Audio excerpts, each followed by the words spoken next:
I was too afraid of not being worthy enough to spend time with them.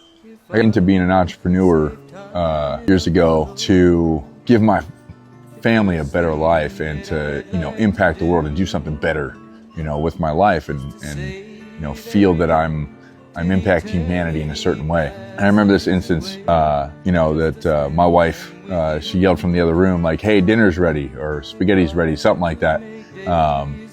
And I think it was "Spaghetti's ready." And I was like, okay, I'm in the office. And I'm like, okay, I'll be there in a minute. And, my son comes bouncing in. He's like, "Hey, Daddy, are you gonna eat dinner?" And I'm like, yeah, I'll just be there in a minute. And he's like, "How long?" And I said, I remember saying 5 minutes, man. I'm just finishing up what I'm doing. I don't even remember what I was doing, but about an hour or two goes past and, my son comes back in and is like, "Daddy, you missed dinner. Where were you? I wanted to sit with you." And, it really made me, it was a turning point where I really felt like being an entrepreneur was meant to give me the life that I wanted to live, which was to spend time with my family and to do all the stuff that, we kind of talk about in, when we become an entrepreneur, right? We have all these reasons why. We have all of our whys.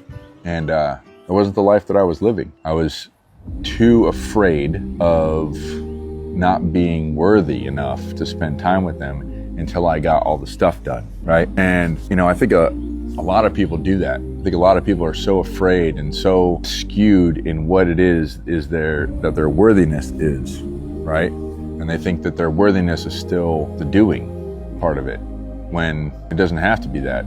Like you can just feel worthy, just know that you're worthy of it. And, there's all this hustle and grind culture that has happened for so long that I think everybody's gotten caught up in that. And what I wish for is that people would see that and shift out of that and just know that they're worthy, right? You're worthy. If you haven't heard that today, you're worthy. And I just wish more people would take that mentality.